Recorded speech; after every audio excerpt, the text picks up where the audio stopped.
سلام و عرض ادب دارم خدمت تمام اساتید و هنرجویان عزیز.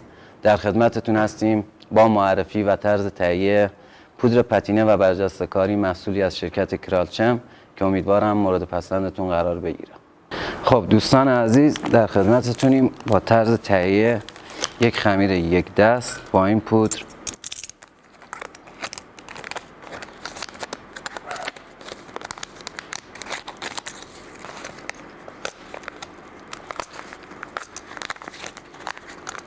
در کل ما دو تا حالت داریم واسه به دست آوردن خمیرمون که ما یک حالت کلی رو در نظر گرفتیم واسه عزیزانی که استفاده میکنن، چون احتمال زیاد تعدادی از دوستان و هنرمندان قشر خانوم باشن که ما نحوه ساختش رو روی بسته بندی بیشتر برای اون تعداد از دسته جوری آموزش دادیم پشت بسته، جوری نوشته شده که بتونن راحت خمیرشون رو به دست بیارم.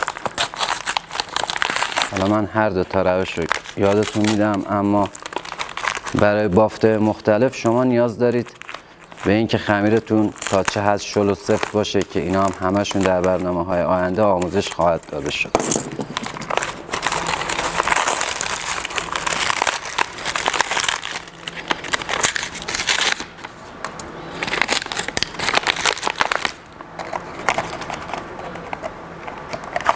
خب شما دو تا روش دارید همونجوری که گفتم. یکی از روشاتون اینه که چیزی که پشت بسته‌بندی ذکر شده اینه که آب رو تو ظرف داشته باشید.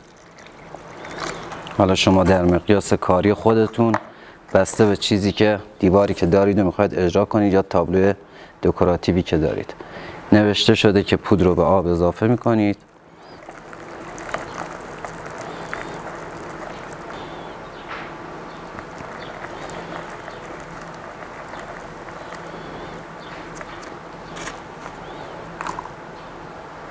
باید مرحله مرحله پودر رو اضافه کنید، قشنگ پودر کف آبتون بشینه.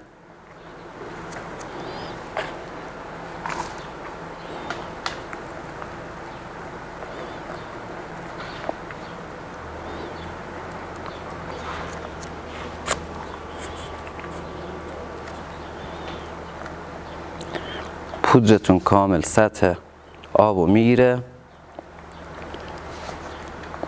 تو این حالت باید چند دقیقه بهش پودرتون زمان بدید که با آب قشنگ اشباع بشه، حالت جزیره‌ای روی پودرتون رو بگیره. اون موقع بهترین زمان برای هم زدن خمیره.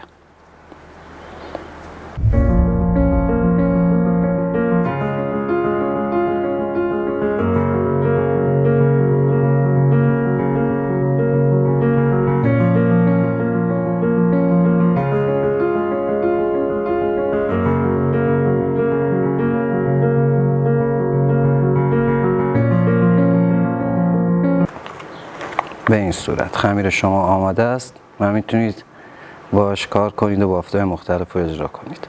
روش دومم که بیشتر خودم این روش رو استفاده میکنم و اکثرا همین روش هم ترجیح دادم تو کار خودم استفاده بشه، اینی که پودر رو میریزید به مقدار استفاده خودتون. باز این حالت هم توی ظرفتون، توی سطلتون،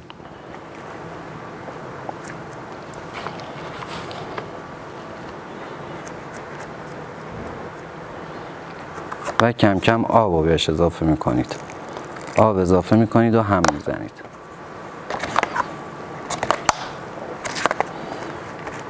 چون تنوع بافتا زیاده و شما بسته به بافتی که میخوای اجرا کنید و نیاز به شلی یا سفتی خمیر دارید، بهترین حالت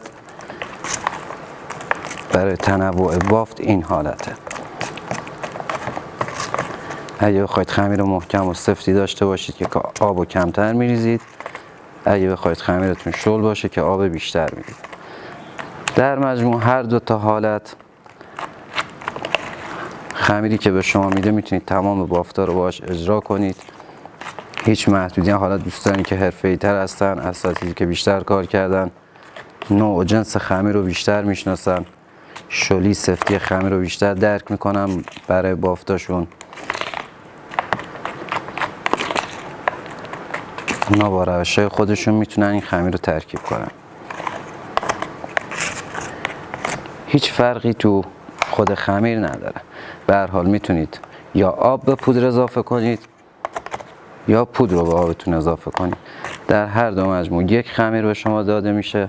تا 2 ساعت 3 ساعت 2 ساعت و نیم معمولا من خودم تا 2 ساعت و نیم بدون کوچکترین خشکی یا گره‌ای توی خمیر میتونید بافت و باهاش اجرا کنید و کارتون رو انجام بدید. خب همونطور که پشت بسته‌بندی هم ذکر شده، بعد از درست شدن خمیرتون به هیچ عنوان نه پودر به خمیر اضافه کنید نه آب. یعنی اون خمیری که به دست اومده مستقیم همین خمیر رو میتونید کار کنید.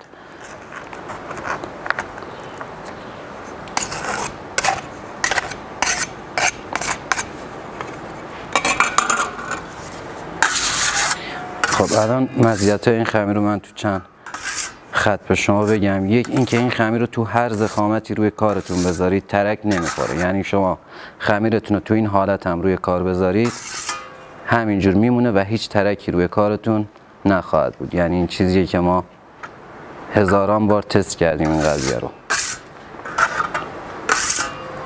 دومین گزینش اینه که شما روی سطحتون، حالا دیوار گچی تخته است، بستگی به سطح ها هم البته داره، اما روی دیوار گچی نیاز به هیچ گونه پرایمری نیست. فقط با یه دسترنگ نیم پلاستیک که این گچ شما از تشنگی بیرون بیاد به اصطلاح و اشباع بشه، دیگه نیازی به پرایمر ندارید. مستقیم میتونید کار کنید. رو تخته های کناف الان برای کسایی که میخوان روی تخته ها کارهای دکوراتیو انجام بدن، تابلوهای دکوراتیو درست کنن، بهترین حالتش اینه که کل کارشون رو ماستیک کنن. همینجور که با همین خمیر نیازی نیست که چیز دیگه استفاده کنن. همین خمیر رو میتونن به صورت ماستیک روی کارتون بکشید، یه سطح یک دست به کار بدید و روی سطح ماستیک شده کار کنید. این هم بهترین حالت برای روی تابلوهای دکوراتیو. یکی از رایج‌ترین الان کارهایی که اساتید دارن انجام میدن اینه که روی زمینه کارشون خمیر رو بذارن و یه بافت جزیره‌ای به دست بیارن بدون اینکه خمیر ماستیک بشه. یعنی این خمیر خاصیت اینو داره که وقتی میکشید کنترل خمیر دست خودتونه. این بافتیه که خیلی از من سوال کردید که این حالت جزیره‌ای به چه صورت به دست میاد. خیلی راحت و کنترل این خمیر کامل دست خودتونه. هر بافتی که بخواید باهاش اجرا کنید. یه خاصیت دیگه هم که داره، به هیچ عنوان خمیر فتیله نمیشه. شما الان اگه با خمیرهای مختلف کار کنید، بعد از گذشت حالا چند دقیقه چند لحظه گذاشتن خمیر، وقتی مالتون رو میکشید خمیر رو فتیله میکنه، یعنی با خودش بر میداره. اما اینجا این اتفاق نمیفته و خمیر میتونه روی خود سطحی که قبلا هم زده شده حرکت کنه. قدرت مانورش خیلی زیاده.